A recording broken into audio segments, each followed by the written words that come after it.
C'est terminé après 15 ans. Bon, j'ai encore quelques affaires à régler avant de rentrer à la maison pour le week-end. Oh là là, quelle longue journée. Il faut que je me prépare, que j'envoie quelques courriers et que je passe au magasin d'alcool pour faire des provisions. Ces jours-ci, c'est ainsi que je passe mon temps, je bois jusqu'à ce que je m'évanouisse, puis je m'efforce de me distraire en pensant à elle. Au vu de cette dernière déclaration, vous pourriez penser que je suis un alcoolique comme les autres. Peut-être. Mais est-ce normal de commencer à boire beaucoup à 40 ans? Avant, je n'avais pas besoin d'alcool pour tenir le coup. Oh non. Aujourd'hui, j'ai pratiquement besoin d'un putain de fauteuil roulant pour fonctionner pendant la journée. Tous mes soi-disant amis auraient pu intervenir et empêcher ma vie de dérailler comme un train fou. Mais ils n'ont rien fait pour empêcher ce désastre de se produire. Qu'ils aillent au diable, de toute façon. Je n'ai pas besoin d'amis comme ça. S'ils gardent leur distance, comme ils l'ont toujours fait, nous nous entendrons très bien. Vous savez quoi? Je pense qu'il est préférable de cesser toute communication. Pour l'amour du ciel, n'importe lequel d'entre eux aurait pu me prévenir de l'effondrement de mon mariage. Au lieu de cela, ils sont restés là, à faire l'autruche. Quand Jeannette est partie, ils étaient tous autour de moi. Chacun d'entre eux. J'en avais assez de leurs excuses pour ne pas s'impliquer. Ils ont tous dit que c'était tellement évident que j'aurais dû le voir venir. Eh bien, ils peuvent tous aller en enfer parce que, apparemment, j'étais le seul en ville à ne pas en avoir la moindre idée. Comment aurais-je pu savoir que ma femme depuis 15 ans me quittait pour un autre homme?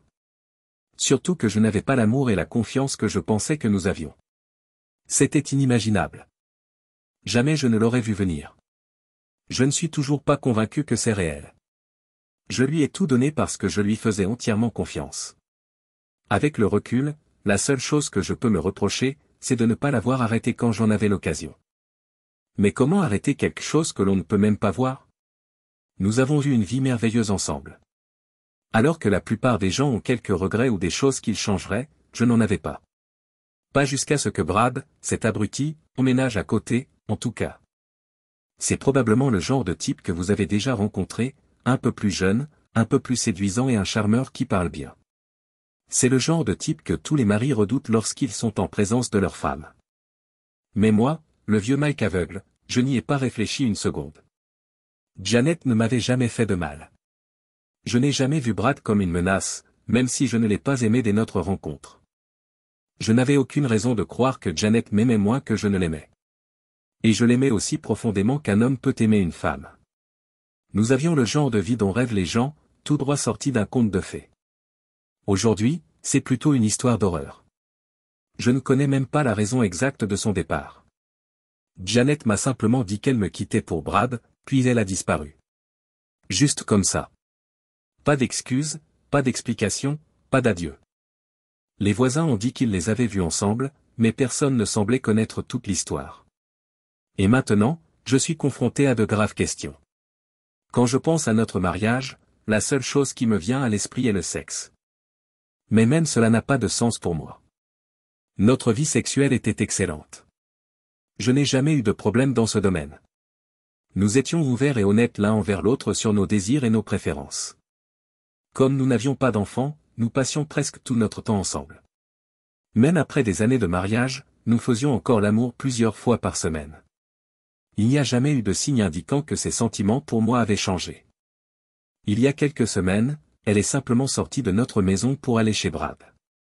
Je ne l'ai pas poursuivie, espérant qu'elle me donnerait au moins une explication. Mais elle ne m'a pas contacté depuis. Pas même pour signifier les papiers du divorce. Je voulais savoir pourquoi, même si je sais que c'est fini entre nous. Qu'est-ce qui a changé? Je n'ai rien trouvé d'anormal dans notre relation. J'ai même pensé à appeler le 911 quand je me suis réveillé le dimanche matin. Pourquoi, mon Dieu, quelqu'un s'infligerait-il une telle souffrance? Pour la première fois, j'ai compris pourquoi je n'avais jamais été un grand buveur. En plus de la gueule de bois émotionnelle due au départ de ma femme, je luttais contre une gueule de bois physique brutale. C'était de la folie. Personne ne devrait avoir à endurer une telle souffrance. À ce moment précis, j'ai décidé de ne pas laisser Jeannette gâcher ce qui restait de ma vie. À la tombée de la nuit, l'idée d'en finir s'est estompée. J'ai rassemblé toutes les bouteilles vides éparpillées dans la maison et je les ai tranquillement jetées à la poubelle.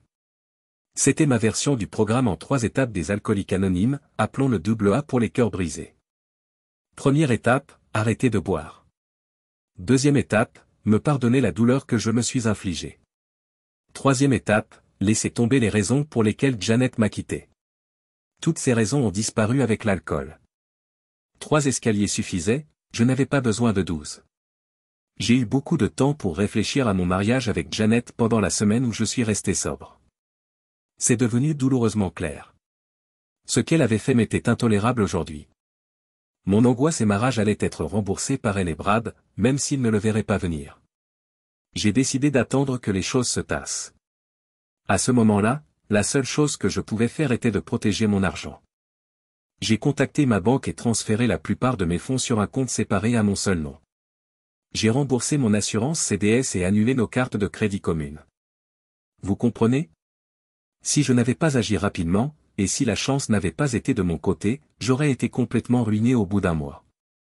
J'ai demandé à l'agent immobilier d'accélérer le processus lorsque j'ai mis la maison en vente.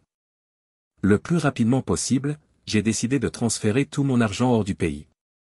Cela devait être fait avant que Janet ne puisse geler mes avoirs et demander le divorce. Je n'avais pas l'intention de rester dans les parages pour répondre aux questions, mais tout ce que je faisais était parfaitement légal. Pour l'instant, mon ex-femme jouait involontairement le jeu. Mon avocat était un ami proche. Richard et moi avions déjà travaillé ensemble sur plusieurs affaires. Je lui ai dit que j'avais besoin de préparer les papiers du divorce. Lorsque j'ai expliqué ma situation, je n'ai donné que les détails essentiels. Il m'a conseillé d'attendre que les documents soient absolument nécessaires. Il n'y avait pas encore d'urgence immédiate. J'ai fait de mon mieux pour me fondre dans la masse. J'ai changé mes numéros de téléphone et remplacé toutes les serrures de la maison. J'ai fait savoir au travail que les appels de Janet ne seraient pas acceptés. Je devais faire en sorte qu'elle ait le plus de mal possible à me joindre, même si cela pouvait sembler stupide. Janet et moi avions tous deux des emplois lucratifs. Comme nous n'avions pas d'enfants, nous avions réussi à accumuler une somme d'argent substantielle. La maison s'est vendue beaucoup plus rapidement que prévu, en un peu plus d'un mois. Je vivais maintenant dans un appartement miteux près de mon lieu de travail. Je pensais pouvoir disparaître et vivre confortablement avec l'argent que j'avais mis de côté sur un compte bancaire aux îles Caïmans, qui contenait près de 1,2 million de dollars. J'ai décidé de ne pas toucher à mes fonds de retraite pour le moment. Janet avait besoin d'une habilitation de sécurité de haut niveau pour un poste fédéral extrêmement sensible. Le salaire était excellent, mais elle n'aurait pas droit à la pension de l'État avant 15 ans. Pour autant que je sache, elle dépendait entièrement de son travail et de ce Brad naïf pour son soutien financier. J'ai invité quelques collègues à prendre un verre vendredi. Non, je n'ai pas bu à nouveau. Pour que mon plan fonctionne, il fallait que je sois au bar que Brad fréquentait. Je voulais seulement donner l'impression d'être en état d'ébriété. Ce soir-là, nous étions 5. Je les avais invités uniquement pour justifier ma présence dans ce bar. Après avoir commandé nos bières, j'ai mis mon plan à exécution. Cette grande gueule s'est pointée à l'heure après le travail. Au début, il ne m'a pas remarqué. Je lui ai envoyé un autre verre alors qu'il terminait le sien. Le barman l'a tendu à Brad en lui expliquant d'où il venait. Lorsque Brad m'a reconnu de l'autre côté du bar, j'ai levé ma bière pour lui porter un toast, puis je me suis retourné vers mes amis et j'ai poursuivi notre conversation. Il avait l'air d'un cerf pris dans les phares. J'ai observé son reflet dans le miroir, alors qu'il s'efforçait de comprendre ce qui venait de se passer. Je n'ai plus regardé dans sa direction. Il était essentiel qu'il ne me perçoive pas comme hostile. Je l'admets, j'ai été tenté de m'approcher de lui et de lui casser la figure. Mais cela aurait réduit à néant toute chance d'égaliser le score. Avec toute ma volonté, j'ai résisté, me rappelant d'attendre et de le laisser faire le travail. Les jours suivants, j'ai continué à jouer la comédie. Je suis allé dans ce bar tous les soirs. Et il était là presque tous les soirs, avec la même expression d'incompréhension. Il était clair que le fait que je sois là, semblant l'ignorer complètement, le tourmentait. Quel abruti égocentrique. J'avais raison de penser qu'il finirait par faire le premier pas. Il ne pouvait pas s'en empêcher. Moins d'une semaine plus tard, sa curiosité a pris le dessus et il s'est approché de moi. Et, Mike. Juste pour que tu saches, ce n'était pas prévu et ce n'était pas personnel. C'est arrivé comme ça, tu vois. Je l'ai interrompu au milieu de sa phrase en levant la main. Pas personnel. Tu ne penses pas que voler ma femme est personnel? D'accord, Brad, ai-je pensé. Ne t'en fais pas, ai-je dit à haute voix. Et, barman, on peut avoir quelques boissons décentes. Alors que des verres frais apparaissaient devant nous, il m'a dit, mec, tu gères ça étonnamment bien. Ce à quoi j'ai répondu, honnêtement, je suis soulagé qu'elle soit partie. J'ai levé mon verre, j'en ai commandé 2 autres et j'ai ajouté, elle n'a jamais été la femme de mes rêves.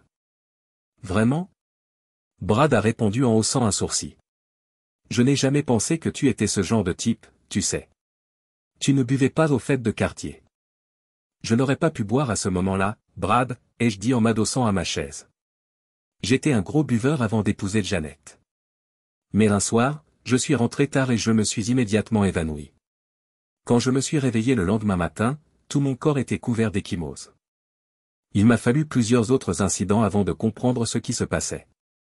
Un soir, j'ai décidé de feindre l'ivresse en rentrant chez moi. C'est alors que j'ai découvert que Janet utilisait un rouleau à pâtisserie pour me battre chaque fois que je rentrais ivre. Vous vous rendez compte? Janet n'agirait jamais comme ça, dit Brad, l'incrédulité se dessinant sur son visage. C'est vrai, ai-je répondu en finissant mon verre. Elle ne me traite plus de cette façon. Tu imagines? Pour détourner la conversation de Janet, je l'ai détournée vers le travail de Brad. Après quelques verres de plus, Brad s'est levé pour aller aux toilettes, faisant de la place pour la prochaine bière. Pendant qu'il était parti, j'ai glissé les pilules dans son verre à moitié terminé. En 15 minutes, je l'avais exactement là où j'avais besoin de lui. Quelques coups bien placés dans les reins et le dos m'ont suffisamment dégrisé pour ramener l'homme inconscient chez lui. Je l'ai déposé sur le pas de sa porte aussi discrètement que possible et je suis retourné à mon appartement. Je ne pouvais m'empêcher de me demander ce qu'il penserait à son réveil. Je voulais être une mouche sur le mur. Le lendemain, j'ai appelé Janet au travail. Elle avait l'air méfiant lorsqu'elle a répondu. Elle était manifestement étonnée que je ne crie pas et que je ne sois pas furieux. Je lui ai dit calmement que j'aimerais la rencontrer dans les semaines à venir pour discuter du partage de nos biens, mais que j'avais d'abord des affaires urgentes à régler. J'avais besoin d'une excuse pour lui donner mon nouveau numéro de téléphone sans éveiller les soupçons, même si je n'avais pas l'intention de lui donner quoi que ce soit. Nous avons bavardé comme de vieux amis pendant un moment. Je suis désolé, Mike, dit-elle doucement. Honnêtement, je ne m'attendais pas à ce que les choses prennent une telle tournure. Bonjour, Janet, ai-je répondu. Je comprends. Tu n'as pas à t'inquiéter. J'avais peur de te parler après tout ce qui s'est passé. Mais s'il te plaît, ne le fais pas. Tout va bien. Je vais bien. Il suffit que tu sois heureux. Mais j'aurais dû faire plus, Mike. Écoute, Janet, dis-je en lui coupant la parole. Je dois y aller. Je t'appellerai dans quelques semaines. En raccrochant, je l'ai entendu sangloter. C'est bien. Elle se sentait coupable. Parfait. Brad, quant à lui, croyait maintenant que j'étais sa nouvelle meilleure amie, et Janet avait des remords pour la façon dont elle m'avait traité. Tout se mettait en place comme je l'avais prévu. Ce soir-là, je suis arrivé au pub un peu plus tard que d'habitude. Le terrain avait déjà été préparé, après tout. Lorsque je suis arrivé, Brad avait déjà avalé la moitié de son verre. Je me suis approché et lui ai donné une tape amicale dans le dos, à l'endroit même où je l'avais frappé la veille. Comment ça va, Brad? Lui ai-je demandé. Il a tressailli à mon contact. Mike, j'ai connu des jours meilleurs. Un peu de poil de chien, ai-je suggéré. Oui, a-t-il marmonné. Je crois que j'en ai trop fait hier soir. Je ne me souviens même pas être rentré chez moi. Tu étais plutôt bourré, ai-je dit en riant. Je t'ai fait monter dans un taxi. C'est pour ça que ma voiture était encore là ce matin. Il a fait une pause, puis a lâché, Mike, as-tu fait quelque chose quand Janet te battait? Oui, ai-je répondu calmement. J'ai arrêté de boire. Tu veux dire que tu l'as laissé s'en sortir, demanda-t-il, incrédule. Qu'est-ce que tu étais censé faire? Appeler la police? C'était ma femme, en ce qui me concerne. J'ai arrêté de boire parce que je ne pouvais pas le supporter. Je comprends ce que vous dites, dit Brad en hochant lentement la tête. Est-ce qu'elle te frappe, Brad? Oh, non, a-t-il répondu rapidement. Je me demandais juste. Un verre pour nous deux, barman, ai-je demandé. La configuration de cette soirée était identique à celle de la veille, à une différence près, le rouleau à pâtisserie. L'amour de Janet pour la préparation des tartes était la seule chose que je pouvais certifier en toute confiance. Sa grand-mère lui avait appris à cuisiner et nous avions toujours au moins une tarte à la maison. Elle utilisait toujours un vieux rouleau à pâtisserie français que sa grand-mère lui avait offert. Plus tôt dans la journée, j'en avais acheté un similaire dans un magasin d'ustensiles de cuisine.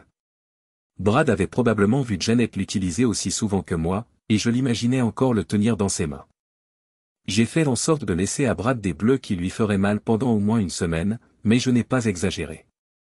J'ai fait attention à ne pas lui faire de mal. Je me suis quand même assuré qu'il était convaincu de ce qu'il croyait s'être passé. À présent, l'idée que Janet le battait était fermement ancrée dans son esprit. Quelques jours plus tard, j'ai trouvé Brad à sa place habituelle dans la taverne. Cette fois, il buvait un Pepsi. Je l'ai salué. « C'est quoi ces boissons gazeuses ? Tu es sous l'emprise d'un médicament ? » « Non, a-t-il répondu.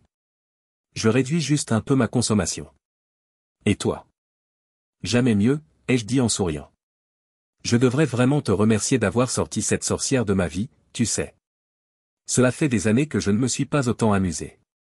Tu es sincère, Mike ? Demanda-t-il en me regardant avec un mélange de gratitude et de soulagement. Oui, en effet, ai-je répondu en levant mon verre. Oui, en effet. Hier soir, j'ai eu ma première expérience sexuelle en 5 ans. C'était incroyable. Tu plaisantes, n'est-ce pas? Tu es là à me dire que ça fait 5 ans que toi et Janet n'avez pas fait l'amour? Oui. C'est exactement ce que je veux dire. Après la première ou les 2 premières années, j'ai dû commencer à plaider pour cela. Finalement, j'en ai eu tellement marre de toute cette mascarade que j'ai commencé à prendre les choses en main tout seul. Tu comprends, ai-je demandé. Alors qu'il analysait ma brève confession, je pouvais presque voir l'engrenage tourner dans sa tête. Tout se mettait en place. J'étais moi-même encore incrédule. Si je continuais comme ça, je me disais que dans 2 semaines, il sauterait probablement du Golden Gate Bridge et me laisserait un mot de remerciement. J'ai commandé 2 triples whisky avec un chasé à la tequila. Il fallait que cet idiot se saoule. Brad, dépêche-toi. Célébrons la fin de mon célibat. Mike, je ne suis pas sûr que ce soit une bonne idée. J'ai beaucoup bu ces derniers temps. Allez, minou. Bois un coup. Ça a marché. Je savais qu'il mordrait à l'hameçon, il ne pouvait jamais résister à un défi. Il a avalé le whisky en premier, puis la tequila juste après. J'ai pris mon verre et je me suis dirigé vers les toilettes pour hommes. J'ai tiré la chasse, j'ai pissé et j'ai versé le tout dans l'urinoir. Brad a fait de même. Quand je suis revenu, la prochaine tournée attendait déjà. 1 heure plus tard, le type pouvait à peine marcher. J'avais bu presque tout ce qui m'était destiné, mais ce n'était pas facile. Ce salaud m'a presque fait éprouver de la pitié pour lui. Presque. J'ai passé au moins 5 minutes à le travailler avec mon rouleau à pâtisserie.